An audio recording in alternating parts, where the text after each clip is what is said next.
Welcome to easy legal law. और हम देख रहे हैं इंटरप्रिटेशन ऑफ स्टैट्यूट्स। उसमें हम देखेंगे आज external aids to construction. Last video में हमने देखे थे इंटरनल एड्स टू कंस्ट्रक्शन। अब हम देखेंगे एक्सटर्नल एड्स जो स्टैट्यूट के बाहर हैं, जो चीज़ें स्टैट्यूट अदर देन स्टैट्यूट है, which will help for interpretation. So let's see. External aids are materials not forming part of the statute itself, but which assist the court in discovering the true legislative intent. External aids like parliamentary history, debates, historical facts, socio-economic background, related statutes, contemporaneous exposition, codifying statutes, international conventions, and committee reports help courts interpret law in line with legislative intent and changing context. तो external aids materials not forming part of statute है, उसके अंदर जो internal ads थे वो part of statute थे। जो external ads रहेंगे ये will be not the part of statute, but it will assist court to in discovering true legislative intent. तो क्या क्या हो सकते हैं एक्सटर्नल एड, जैसे कि parliamentary history, debates, historical facts, socio economic background, related statutes, contemporaneous exposition, codifying statutes, international conventions and committee reports. ये सारी चीज़ें हेल्प करती है लेजिस्लेटिव इंटेंट को समझने में और कोर्ट को ये स्टैट्यूट इंटरप्रेट करने के लिए। तो अब वन बाय वन हम ये सारे एक्सटर्नल एड्स देखते हैं। The first external aid we going to see is parliamentary history. उसमें क्या इंक्लूड होता है? Includes earlier drafts, amendments, bill stage, law commission reports, select committee reports etcetera. Helps to understand the object of law. जो parliamentary history रहती है, ये statute से पहले जो ड्राफ्ट्स रहते हैं, कुछ अमेंडमेंट रहती है, बिल स्टेज पे जो डिस्कशन वगैरह होता है, या फिर लॉ कमीशन का कोई रिपोर्ट, सिलेक्ट कमेटी का कोई रिपोर्ट, ये सारी चीज़ें लॉ समझने में हेल्प करती है। जो इंटेंशन था लेजिस्लेचर का वो समझने में हेल्प करती है। केस लॉ क्या है? KP Varghese versus ITO, supreme court use parliamentary history to find legislative intent.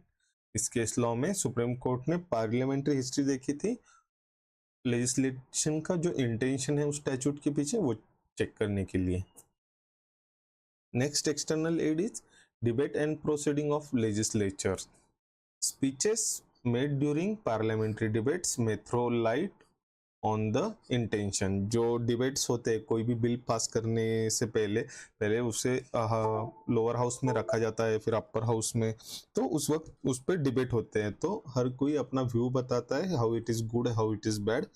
लेकिन मोस्टली इन डिबेट्स में सारे इंडिविजुअल स्पीचेस को कंसिडर नहीं किया जाता, only statement of minister introducing the bill में बी कंसिडर, क्योंकि मिनिस्टर ये इंट्रोड्यूस करता है बिल और वो ये बताता है कि what is the purpose of bill, ये बिल क्यों बनाया गया है और इससे क्या हेल्प होने वाली है। So but speeches made during parliamentary debates may throw light on the intention, but generally individual speech are not reliable. Only statement of minister introducing the bill may be considered. Case law क्या है? Indira Sawhney versus union of India referred the constituent assembly debates.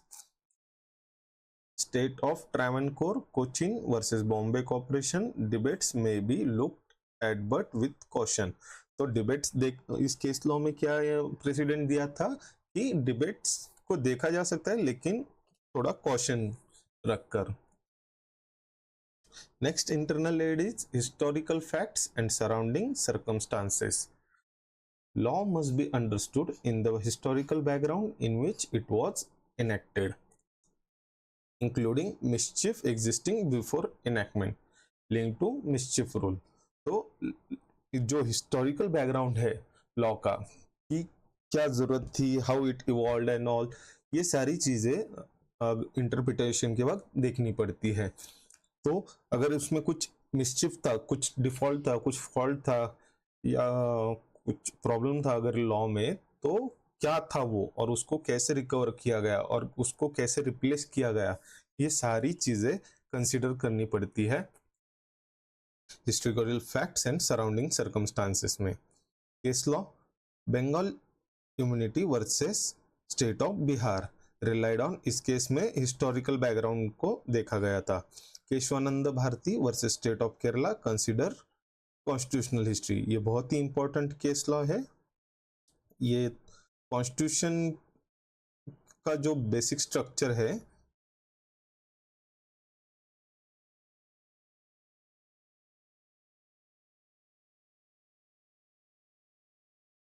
उस पर ये case law है। बहुत ही interesting case है ये और बहुत ही इंपॉर्टेंट लैंडमार्क केस है ये, Kesavananda Bharati versus state of Kerala. इसमें ये कहा गया था कि कॉन्स्टिट्यूशन का जो बेसिक स्ट्रक्चर है वो चेंज किया जा सकता है या नहीं, तो कोर्ट ने रूल आउट किया, पूरा हिस्ट्री देखा कॉन्स्टिट्यूशन का और फिर रूल आउट किया कि बेसिक स्ट्रक्चर चेंज नहीं किया जा सकता। Economic, social, economic and political developments. Court may look at social conditions, economic realities and political circumstances that promoted the law. तो ये सारी चीजें भी कोर्ट देख सकता है। Helps in keeping interpretation dynamic and purposeful. Case law क्या है? Motor general traders versus state of Andhra Pradesh, economic changes considered for interpretation. Next, external aid is reference to other statutes. Statutes on same subject perimeteria may be referred to. अगर कोई statute है और another कोई similar subject पे अगर statute है तो उसको रेफर किया जा सकता है इंटरप्रिटेशन के लिए। Helps in giving consistent meaning. Case law, Bhatia international versus bulk trading ऐसे refer to international arbitration law. इनके बीच में जो भी डिस्प्यूट था वो आर्बिट्रेशन थ्रू रिजॉल्व करना था और उसके लिए इंटरनेशनल आर्बिट्रेशन लॉ रेफर किया गया था। Contemporanea expositio means contemporaneous exposition, interpretation placed by those living at the time of enactment, judges, lawyers, administrator.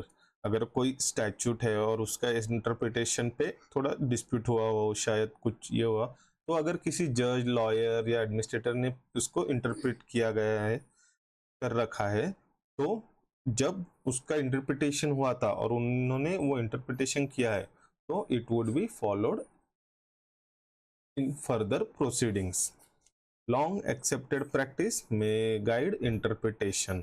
तो उन्होंने तो पहले से ही इंटरप्रेट किया हुआ है, तो इसलिए अगर कोई चीज अगर 1950 को इंटरप्रेट की हुई है तो अब हम उसे रेफर कर सकते हैं unless and until it is challenged by higher bench. Case law क्या है? Deshbandhu Gupta versus Delhi stock exchange applied contemporaneous exposition. KP Varghese versus ITO relied on earlier administrative interpretation.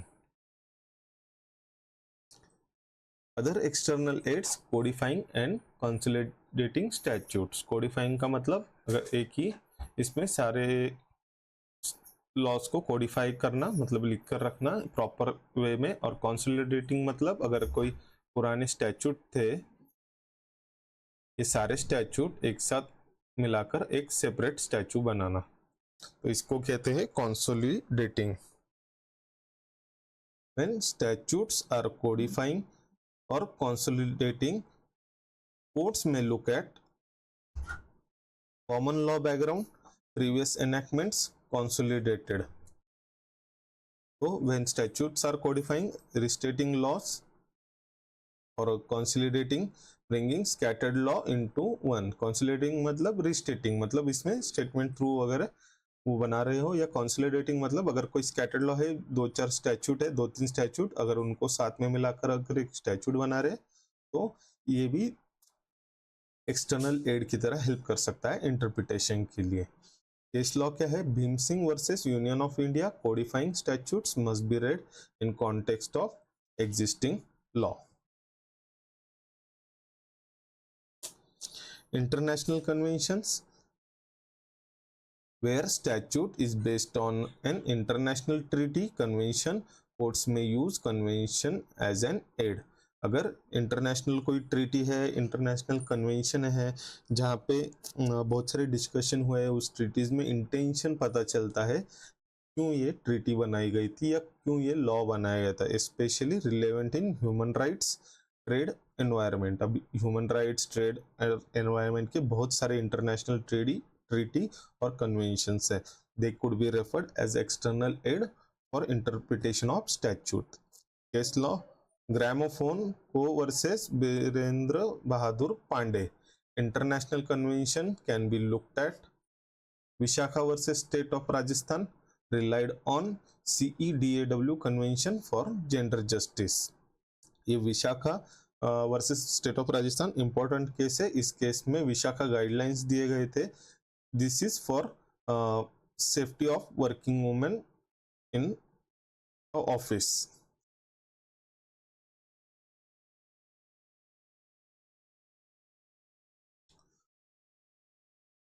Committee reports. This is another external aid.